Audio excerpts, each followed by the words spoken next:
What's good, Fight Family? So today we're going to be talking about Brian Ortega and his upcoming match with Diego Lopes taking place this weekend. It's going to be the co-main event of UFC 303.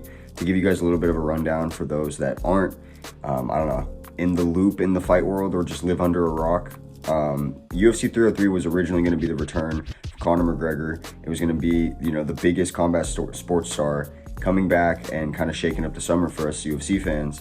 But what ended up happening is Conor McGregor pulls out because he broke his toe, like his pinky toe or something. And obviously Michael Chandler is just going to wait around for Conor McGregor, Conor's original opponent. So they decide to call up Chama. So now we've got Alex Pereira taking on Yuri Prochazka 2 in the main event. These guys saved a pay-per-view card, UFC 295 or like 296. They saved that card at the end of last year in November because the original main event fell out. And what did Dana do? He cooks up a new main event and a new co-main event. And I honestly can't even be mad at it because the fights that he's put on now make the card better. If Carlos Ulberg and Anthony Smith stayed on, or if Ulberg versus Jamal Hill or any of those other fights, if those fights stayed on, this card would be completely stacked in my opinion. It would be perfect. Prelims are a little bit but main card, it would be solid. Now we've got a decent little main card, but let's be real. We're only really thinking about like the last two fights and then MVP versus Ian Gary. That's personally my favorite fight that I'm going to be looking forward to. But the one right under that is Diego Lopes versus Brian Ortega.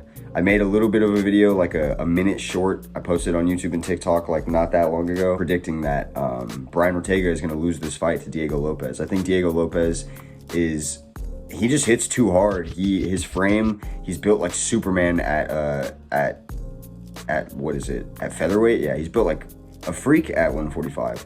He's giant, he fills out the frame, he's muscular, he hits hard, he has really slick jiu-jitsu, and he's fast. And on top of that, he's confident because, he has a decent bit of experience. He's 24-6. I'm wondering how he even got 5 of those losses. He comes into the UFC, right? And he has to fight an undefeated Russian who's just like a grapple-heavy type of pressure style. And he ends up going to a close decision with that fighter. Almost chokes him out or taps him out multiple times. But Mobstar is, one of the dark horses of the division. He ends up winning that fight. This is Diego Lopes' debut. Now, Diego Lopes parlays that fight with 3 more matches, and all of those matches end in under a minute and 38 seconds in the first round. When he armbars Gavin Tucker, triangle armbar, sorry, he knocks out Pat Sabatini in a minute and a half, and then he smoked Sadiq Yusuf at UFC 300 with uppercuts. In the pocket, he literally just bombed him with a couple uppercuts.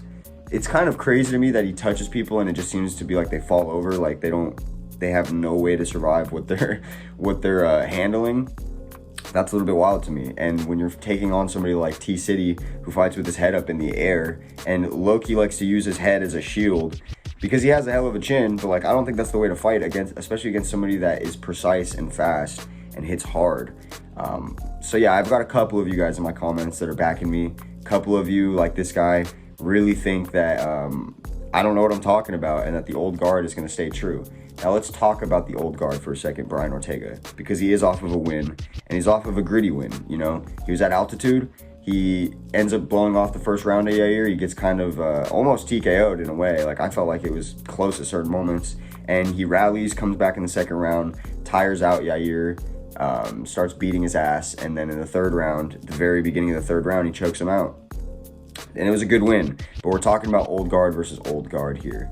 And his loss right before that was Alex Volkanovski, the champion. His last win before that was Chain Sung Jung all the way back in 2020, and then a loss to Holloway in 2018. And then, his old winning streak against, again, people like Renato Moicano, Cub Swanson, Frankie Edgar, solid names, but Renato at 145, and, Frankie passed his prime, Cub Swanson passed his prime.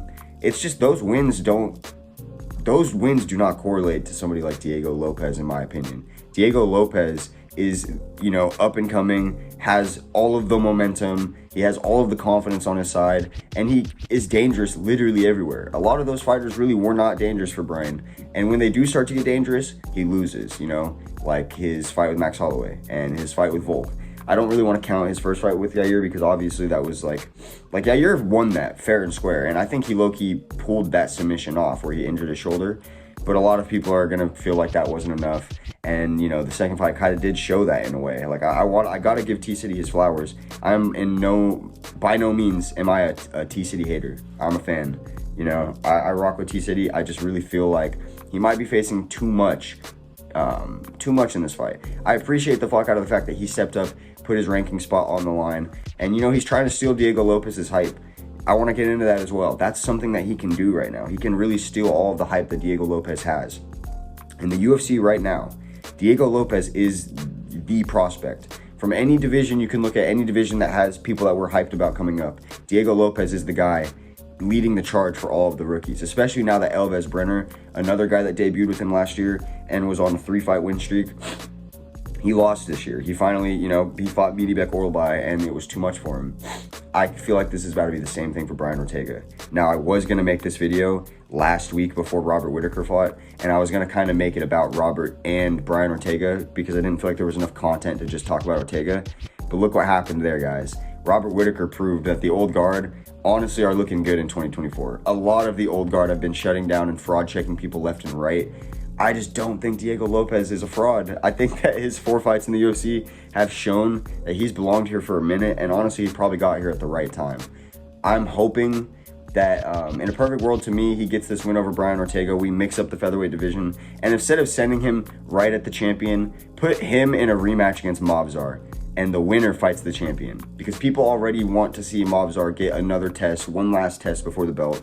And obviously people aren't going to want to see Diego Lopes, for the most part, unless they're dick riders, you know, just jump straight to a title fight against Ilya.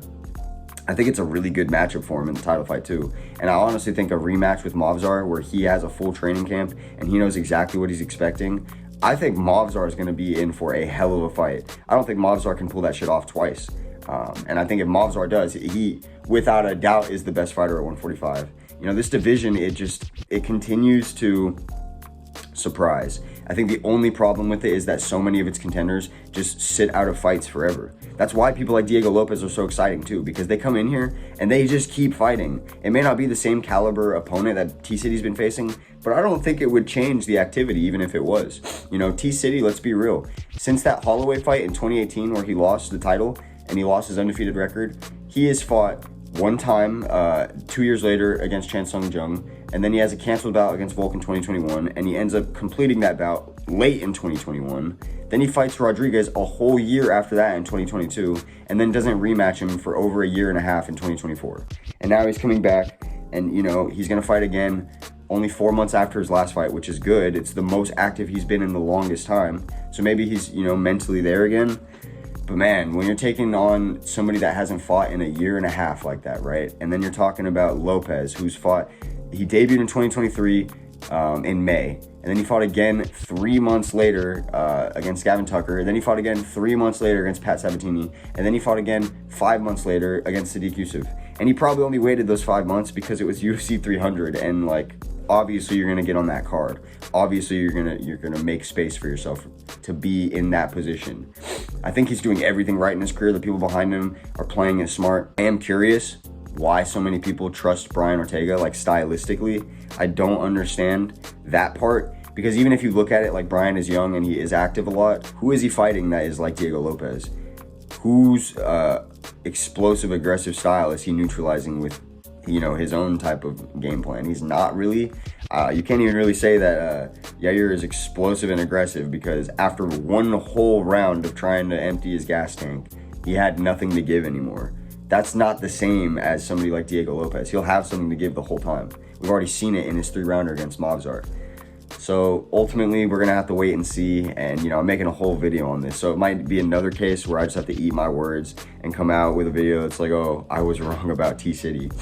But even so, even if T-City gets it done, I don't think he's just gonna embarrass Diego Lopes. Like, I don't think we're talking about a first-round submission. And if we are, I'm taking back everything I said in this video, and I'm riding with T-City till the day I die. But yeah, you know what, that's gonna be the end of this video, because I don't need to drag out my point. Essentially, I think Diego Lopes is gonna smoke him, and he's gonna be the next big thing in this division. The only person I could see that will just put a pace on this man always, forever, for the rest of the time, is my boy Bless, Max Holloway. And luckily, he doesn't seem to be needing to take that matchup. Max is probably gonna fight for the belt next, and he'll either win it or lose. Oh, damn. Yeah, no, if he wins it, bro, Diego Lopes has no chance at the title. Well, okay. Yeah, that's going to be all for me today, guys. I will catch y'all.